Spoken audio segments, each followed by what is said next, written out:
So we're going to consider two paths for an independently produced film. In the first scenario, the movie sells for all rights to a major studio conglomerate that has a streaming platform. In this case, we're going to say Disney. In the second scenario, the movie sells US rights to an indie distributor, and in this case, we're going to pick GKIDS. So let's see where and how the audience engages and how that revenue flows back to the filmmakers. So we're going to call the movie Blue Sky. It's a kids' movie. I take my sister and her 3 kids to the theater, and we spend $10.53 each, which is currently the average movie ticket price in the US. We go on week 2, so the theater is going to keep 45% of the ticket, and the distributor, Disney, would earn 55% of the ticket price. Gross splits of ticket sales are usually negotiated in advance by distributors and might range from 35 to 65% paid to the distributor, depending on what week or what deal those two parties, the exhibitor and distributor, decide on in advance. Disney tends towards longer theatrical windows, but decides to make this film available earlier using Disney Plus, using the PVOD window in this case. So that's the premium video on demand. It allows a higher price point, usually $20 or more, because it's available earlier. And it's kind of akin to the old pay-per-view window. So in this example, my niece demands to see the film again because it features prominently on screen every time she opens Disney Plus to watch Bluey. So that marketing drives my sister, she caves, and she ends up buying the PVOD rental at $19.99. So at this point, we bought 5 movie tickets and 1 PVOD rental. That's $52.65 in movie tickets and $19.99 for the PVOD window. Plus, Disney gets the $149.99 for the annual subscription to Disney Plus. Not bad. Seems like we're generating a good amount of revenue. Now, I go and hang out with friends. I tell them about Blue Sky because the film was this really beautiful animation that appealed to me as much as it did to my nieces and nephews. But it's no longer in theaters because they went with a shortened window to get access to the PVOD window. And I can't rent it on iTunes because it's exclusively available on Disney Plus. I don't subscribe to Disney Plus, so the revenue train is stopped. I forget about the film over time because I only see it once, and I don't get further advertisements because I'm not a Disney Plus subscriber. So let's look at that revenue. $222.63. Disney keeps $198.93 between the ticket split, the Disney Plus subscription, and the PVOD rental. The theater keeps the other $23.70 as their ticket split. As for the filmmaker and investor, we can assume that they were paid a premium MG for an all-right sale because it's Disney, but with only $48.95 eligible for recoupment after expenses, because they don't get access to any of that Disney Plus subscription money, it's going to be a long time before the filmmakers see any additional money. Further, the filmmaker doesn't receive any reasonable data or build an audience connection because the film primarily lives on a closed platform, which requires a high price point of entry in its annual subscription fee. So now the second scenario. Let's imagine the film is bought by an indie distributor, in this case, GKIDS. GKIDS is a well-respected distributor for animation. I trust their taste, and personally, I highly recommend you check out their whole lineup because they're great. I see it in theaters with 2 friends. We each pay $14 at the Laemmle Theater in Glendale. Laemmle and GKIDS split the ticket revenue 50-50. That's $21 to GKIDS and $21 to Laemmle. I loved it, so I tell my sister she needs to take her kids to see it. They're busy. They miss it in theaters. She waits until it's available on TVOD. She rents it for $6.99 on iTunes. The kids love the film so much, she ends up buying a digital copy for $14.99 so they can watch it on repeat. In both cases, up to 85% of those fees go to GKIDS, so let's say $18.68. A few months later, I'm on a plane, kind of a nervous flyer. I'm looking for a comfort, something reliable. I pick a film I've seen before, Blue Sky. It happens to be on Delta Airlines because there's a negotiated package license that GKIDS put together. So I watch it.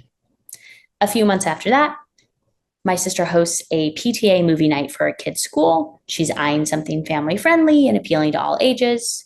And again, because the film is available non-theatrically, she picks Blue Sky. The school pays a non-theatrical licensing fee to GKids of $250. A year after the film's release, GKids releases a collaboration with Criterion Collection. It's a beautiful edition with bonus features, so naturally I dropped $30 on the Blu-ray. GKids keeps maybe 30% of that. Meanwhile, it's been sold to streaming, and every once in a while, when I'm having a night where I can't decide what to watch, I put the film on in the background as I fold laundry. I pay my monthly subscription fee to the SVOD platform, so I'm not really thinking about paying specifically for this film, but the platform pays GKids a flat licensing fee and maybe a per stream fee. 10 years later, the film has attracted a cult following after the director put out hit after hit. And because the film was so available, people really got a chance to see it. So GKids re-releases the film in theaters as an anniversary edition. I attend a rep screening where GKids receives a fee from the exhibitor between $250 and $500 on average. And the cycle starts anew with a new anniversary edition. On repeat for as long as there are anniversaries, and GKids maintains the rights to exploit the film. So already we're counting $554.68 plus the streaming and ancillary rights deals going to GKids and potentially on to the filmmaker. GKids likely paid a much lower MG than Disney, but the film has potential to earn for the filmmaker over its life. Plus, when you sell your film to a conglomerate, that healthy MG only applies to very few movies and very specific kinds of movies. So to summarize, in the first scenario, Disney decides the value of the film for both the filmmaker and the audience. The film doesn't maximize its potential or awareness. Further, Disney continues to use the film to sell more subscriptions, but only they reap the benefits in revenue and data. As for the audience, their perception of the film is one of limitation. Some might call it exclusivity, but I think of it as restriction, restricted to the Disney paywall. In the second case, the film finds its audience through multiple windows. There are more access points for data for the filmmaker and more opportunities to connect directly with the audience.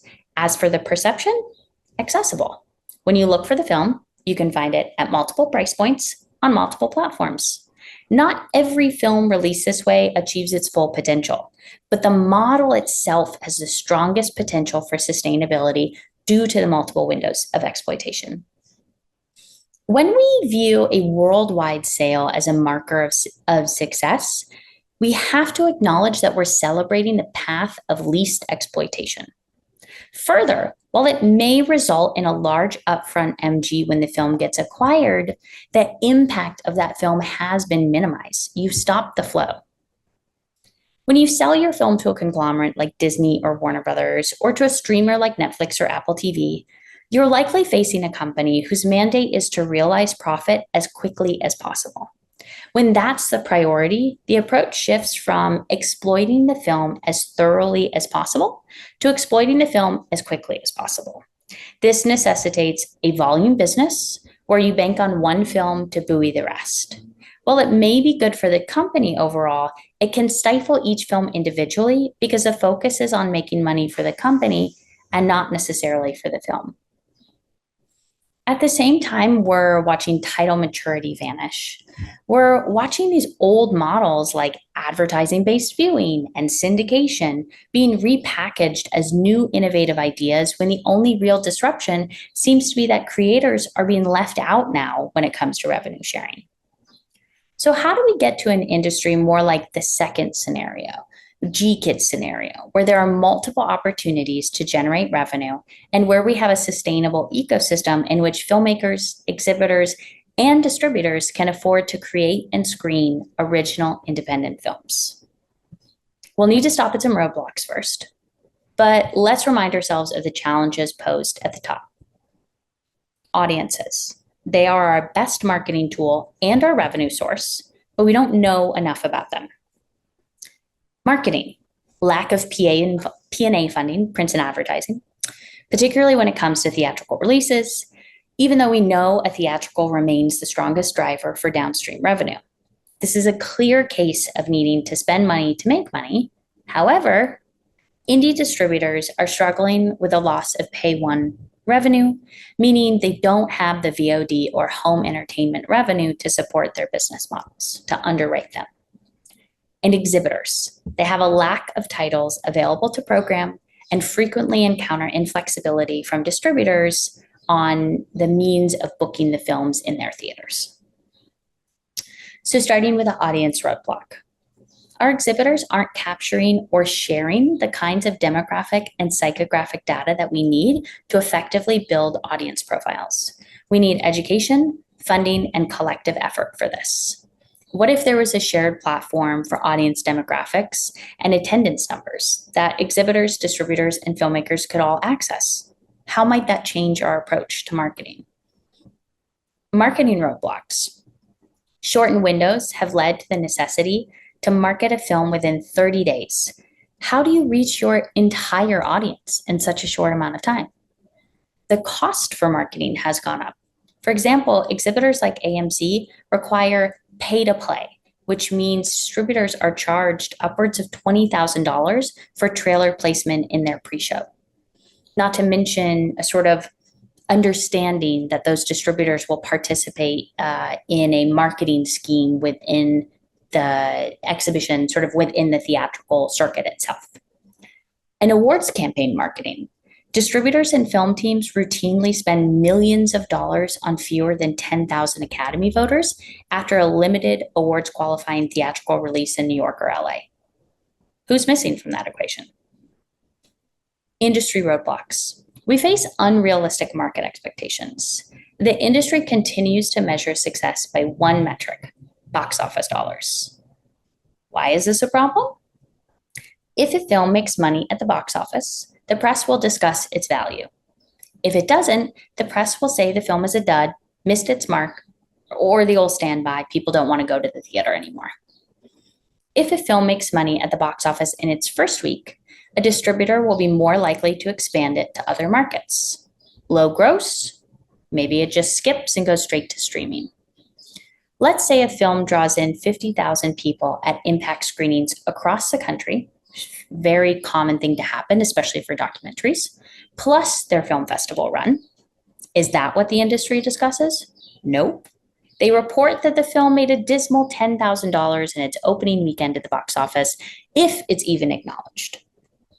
Europe has long considered admissions, as in butts in seats or eyes on screen, as a metric of success. While a butt in seat may not always pay, we know that person is now a walking, talking advertisement for the film.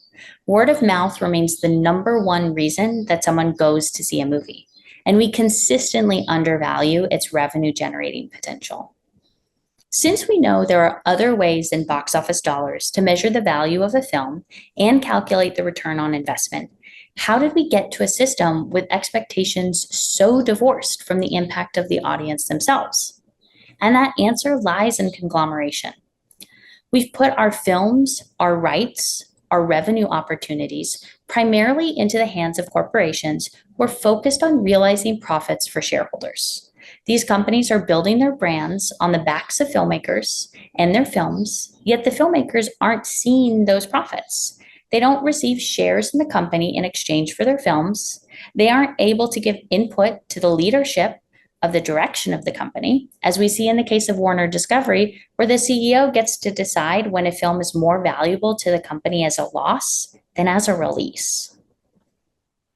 When the only public metric is how much money a film made at the box office, and other metrics like streaming views or impact screenings are hidden or disregarded by the industry, how can we possibly know our worth and demand our value? And I would argue that we opt out. We opt out of those markers of success for conglomeration.